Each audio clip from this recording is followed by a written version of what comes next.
Hi friends, welcome to மல்லி promo. இன்னைக்கு நம்ம மல்லி சீரியல்ல என்ன விறுவிறுப்பான விஷயம் அப்படின்னு பார்க்கறதுக்கு முன்னாடி நம்ம சேனலை சப்ஸ்கிரைப் பண்ணல அப்படின்னா மறக்காம சப்ஸ்கிரைப் பண்ணிக்கோங்க. இப்போ வாங்க அந்த விறுவிறுப்பான விஷயம் என்ன அப்படின்னு சொல்லிட்டு பார்த்துடலாங்க.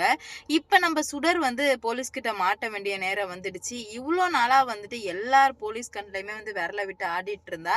ஆனா இப்போ வந்து வசமா சிக்கிக்கிட்டா. இதனால விஜய்க்கு நெஞ்சு வலியே வந்துடுதுங்க. என்ன நடக்க போகுது, எப்படி மாட்டினா அப்படின்னு சொல்லிட்டு தாங்க இந்த வீடியோல பார்க்க போறோம். சுடர் ரொம்பவே வந்து ஹாப்பியா இருந்துட்டு இருக்கா. ஏன்னா வந்து எந்த ஒரு பிளானுமே இல்லாமலே போயிட்டே இருக்கு இல்லையா. மல்லி ஏதோ பிளான் பண்றான்னு மட்டும் தான் தெரியுமே தவிர மித்தபடி வந்து ஸ்மூத்தா ஃபோட்டோ ஷூட் எடுக்குறாங்க, மருதாணி ஃபங்க்ஷன் வைக்கிறாங்க. எல்லாமே டே பை டே நல்லபடியா நடந்துட்டே இருக்கு. இவ ரொம்பவே வந்து ஹாப்பியா இருந்துட்டு இருக்கா கல்யாண நாள நோக்கி. ஆனா வந்து மல்லி தான் வந்து வயித்துல நெருப்ப கட்டிட்டு இருக்காங்க. அவங்களுக்கு என்ன பண்றது போறதுன்னு சொல்லிட்டு எதுவுமே வந்து புரியாம மல்லி வந்து தவிச்சுட்டே இருக்கும்போது, அப்பதான் ஒரு விஷயம் தெளிவா புரிய வருது மல்லிக்கு. என்ன அப்படின்னு பார்த்தீங்கன்னா, கண்டிப்பா வந்து இவ எதுலயோ மாட்ட போறா அப்படின்ற மாரி தோணுது. ஏன்னா, மல்லிக்கு விடிய காலையில ஒரு கனவு வருது. போலீஸ் வந்து இழுத்துட்டு போற மாரி. கரெக்ட்டா முழிச்சு பார்த்தா மணி 5 மணி. மல்லிக்கு சந்தோஷம் தாங்க முடியாம போயிட்டு கடவுள்கிட்ட, "கடவுளே, நான் கண்ட கனவு மட்டும் நிஜமாயிடுச்சு அப்படின்னா, நான் உனக்கு தீக்குழியில இறங்குறேன்" அப்படின்ற மாரி மல்லி வந்து வேண்டிக்கிறாங்க. அன்னைக்கே வந்து என்ன நடக்குது அப்படின்னு பார்த்தீங்கன்னா, போலீஸ் வந்து கடகடன்னு இப்ப விஜய் வீட்டுக்கு வர்றாங்க. விஜய் வீட்டுக்கு வந்து நாங்க வந்து தேடுற குற்றவாளி உங்க வீட்ல தான் இருக்காங்க அப்படின்ற மாரி கேட்கவுமே, விஜய்க்குலாம் ஒண்ணுமே புரியல. "என்ன மேடம் சொல்றீங்க? திடீர்னு வந்தீங்க. நீங்க தேடுற குற்றவாளி இங்க தான் இருக்குன்னா என்ன மேடம் அர்த்தம்?" அப்படின்ற மாரி விஜய் சண்டை போட, உடனே வந்து, "இல்ல சார், அவங்க பேரு சுடர். இங்க தான் இருக்காங்க" அப்படின்ற மாரி சொல்லவுமே, உடனே வந்து மல்லிக்கு, ஆகா! நம்ம கண்ட கனவு வந்து நிறைவேற போகுது அப்படின்ற மாரி மல்லி பயங்கர ஹாப்பியா இருந்துட்டு இருக்காங்க. அப்ப வந்து மல்லிக்கு என்ன நடக்குது அப்படின்னு பார்த்தீங்கன்னா, இந்த சான்ஸ நம்ம விட்டுறவே கூடாது. இத விட்டோம்னா நமக்கு சான்ஸே கிடைக்காது அப்படின்றதுனால, இப்போ உடனடியா வந்து மல்லிக்கு வந்து ஃபோன் பண்றாங்க. மல்லிக்கு ஃபோன் பண்ணதுமே வந்துட்டு, ஃபோன் போட்டு கூப்பிடுறாங்க. ரேணுகாவ. "இங்க வா ரேணுகா, ரேணுகா அக்கா, உங்கள தேடி ஒருத்தவங்க வந்திருக்காங்க" அப்படின்ற மாரி கூப்பிடவுமே, சுடருக்கு தெர்ல போலீஸ் தான் வந்திருக்காங்கன்னு சொல்லிட்டு, கதவு தொறந்து வெளிய வந்து பார்த்தா போலீஸு. சுடருக்கு அடி வயித்தெல்லாம் கலக்கிடுச்சு. என்னடா இது, இப்படி வந்து மாட்டிக்கிட்டோமே! இப்படியே போயிட்டுருந்தா கண்டிப்பா வந்து பிரச்சனைகள்லாம் பெருசாயிடுமே! என்ன பண்றது? எப்படியாவது தப்பிச்சு ஓடலான்னு நெனைக்கும்போது, போலீஸ் வந்து இவ தான் வந்து நாங்க தேடுற குற்றவாளி அப்படின்ற மாரி சொல்லிர்றாங்க. உடனே வந்து, "என்ன பைத்தியக்காரத்தனமா பேசிட்டு இருக்கீங்க? நீங்க தேடுற குற்றவாளி நான் கிடையாது" அப்படின்ற மாரி சொல்லவுமே, "இங்க பாருடி, மறுபடியும் எங்க கண்ல வந்துட்டு நீ மொளகா பொடிய தூவிட்டு போலான்னு பார்க்காத. அது நடக்காத ஒண்ணுன்னு" சொல்லிட்டு போலீஸ் சொல்றாங்க. மல்லி இருந்துகிட்டு விஜய் கிட்ட சொல்றாங்க. "விஜய், நான் தான் சொன்னேன்ல விஜய், இவ பேர் ரேணுகா கிடையாது, சுடர்ன்னு. நீங்க தான் நம்பவே இல்ல. இப்பயாச்சும் நம்புங்க" அப்படின்ற மாரி சொல்லவுமே, உடனே விஜய்க்கு ரொம்பவே கன்ஃப்யூஸ் ஆயிடுது. உடனே அந்த போலீஸ்காரவங்கள்ட்ட சொல்றாங்க, "மேடம், இவங்க என் பொண்டாட்டி மேடம்" அப்படின்ற மாரி சொல்ல, "பொண்டாட்டியா? அப்ப இவங்க யாரு?" அப்படின்ற மாரி எல்லாத்தையுமே கேட்க விஜய் சொல்றாங்க, "என்னோட ஒய்ஃப் இறந்து போயிட்டாங்க. அதனால தான் வந்துட்டு இவள நான் கல்யாணம் பண்ணேன்" அப்படின்ற மாரி சொல்லி முடிச்சதுமே, இப்ப வந்து இவ வந்திருக்கா, என் மனைவி தான் அப்படின்ற மாரி சொல்ல, "என்ன சார் மடத்தனமா இருக்கு?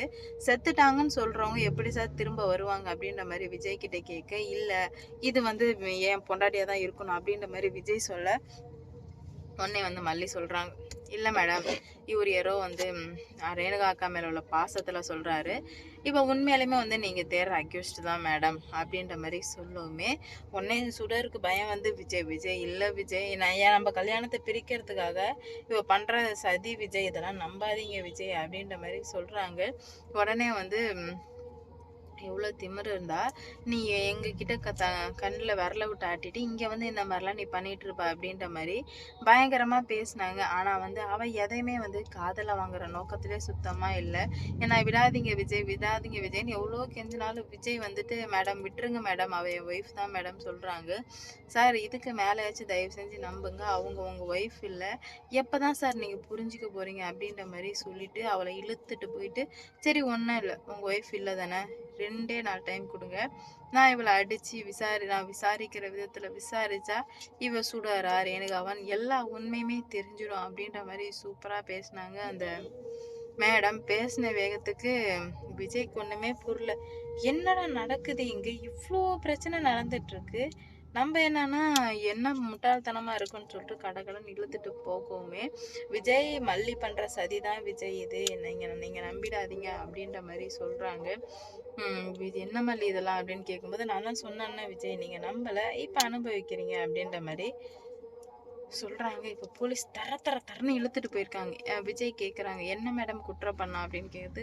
பல வீட்டுல பல லட்சம் பல கோடி கொள்ளையடிச்சிருக்கா இவ மிகப்பெரிய அக்யூஸ்ட், எத்தனை கொலைகள் பண்ணியிருக்கா தெரியுமா அப்படின்ற மாதிரி நிறைய கேக்குறாங்க.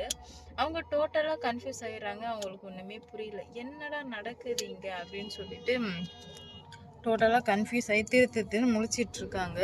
எப்படியாச்சும் வந்து இதுலேருந்து வெளியே வந்தே ஆகணும், என்னடா இது இப்படி நடந்துட்டுருக்கே அப்படின்னு சொல்லிட்டு இப்படி ஒரு ட்விஸ்ட் வரும் அப்படின்னு சொல்லிட்டு கொஞ்சம் கூட வந்து எதிர்பார்க்கவே இல்லை. இதனால் என்ன நடக்க போகுது அப்படின்னு சொல்லிட்டு வெயிட் பண்ணி பார்க்கலாம். இந்த வீடியோ பிடிச்சிருந்தா லைக் பண்ணுங்கள், ஷேர் பண்ணுங்கள், மறக்காமல் சப்ஸ்கிரைப் பண்ணிக்கோங்க. அப்போ தான் நான் போடுற வீடியோ நோட்டிஃபிகேஷனாக வரும். அடுத்தடுத்து என்ன நடக்க போகுது, எந்த மாதிரிலாம் வந்து கொண்டு வர போகிறாங்க அப்படின்னு சொல்லிட்டு வெயிட் பண்ணி பார்க்கலாம். கூடிய சீக்கிரம் எல்லாத்துக்கும் ஒரு முடிவு வரும் அப்படின்னு நான் நினைக்கிறேன். நீங்கள் என்ன நினைக்கிறீங்க அப்படின்னு சொல்லிட்டு மறக்காமல் கமெண்டில் சொல்லிட்டு போங்க. இவ்வளோ நாளாக இருந்த மல்லி வேற, இதுக்கு மேலே இருக்க போகிற மல்லி வேறங்க. வெயிட் பண்ணி பார்ப்போம். சுடர் போலீஸில் பிடிச்சது யாருக்கெல்லாம் விருப்பமோ அவங்களாம் வந்து மறக்காமல் கமெண்டில் சொல்லிட்டு போங்க. ஏன்னா வந்து சுடர் இதுக்கும் மேலும் மேலும் வந்து மாட்டி தான் ஆகணும். அவள் மாட்டிக்கிட்டு தவிக்கிறத நம்ம கண்ணுக்குள்ளாக பார்த்தா மட்டும்தாங்க வந்து நமக்கு நிம்மதியாக இருக்கும். பார்க்கலாம் என்ன நடக்க போகுது, எந்த மாதிரி கொண்டு போகிறாங்க அப்படின்னு சொல்லிட்டு. சுடர் போலீஸில் மாட்டி சுடர்னு தான் தெரிய வருமா இல்லை ரேணுகான்னு தெரிய வருமா அப்படின்ற மாதிரி உங்களுக்கு தெரிஞ்சு அப்படின்னா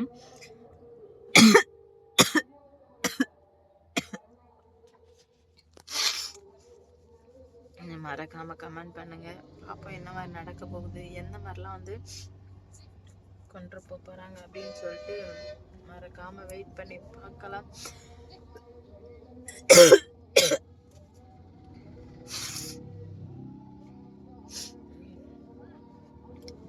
இவ்வளோ நாளாக இருந்ததுக்கும் இப்போ இருந்துட்டு இருக்கிறதுக்கும் நிறைய வித்தியாசம் இருந்துட்டு இருக்கு. எந்த மாதிரிலாம் நடக்க போகுது அப்படின்னு சொல்லிட்டு வெயிட் பண்ணி பார்ப்போங்க. இந்த வீடியோ பிடிச்சிருந்தா லைக் பண்ணுங்க, ஷேர் பண்ணுங்க, மறக்காம சப்ஸ்கிரைப் பண்ணிக்கோங்க. நோட்டிஃபிகேஷனாக வரும். அடுத்தடுத்து என்ன நடக்க போகுது அந்த மாதிரின்னு சொல்லிட்டு வெயிட் பண்ணி பார்ப்போம். பல பிரச்சனைகளை பார்த்த மல்லிக்கு இப்போதான் ஒரு தீர்வு பிடிச்சிருக்கு. எந்த மாதிரி போகுதுன்னு சொல்லிட்டு பார்க்கலாம். லைக் பண்ணுங்க, ஷேர் பண்ணுங்க, மறக்காம சப்ஸ்கிரைப் பண்ணிக்கோங்க. அப்போ தான் நான் போகிற வீடியோ நோட்டிஃபிகேஷனாக வரும்.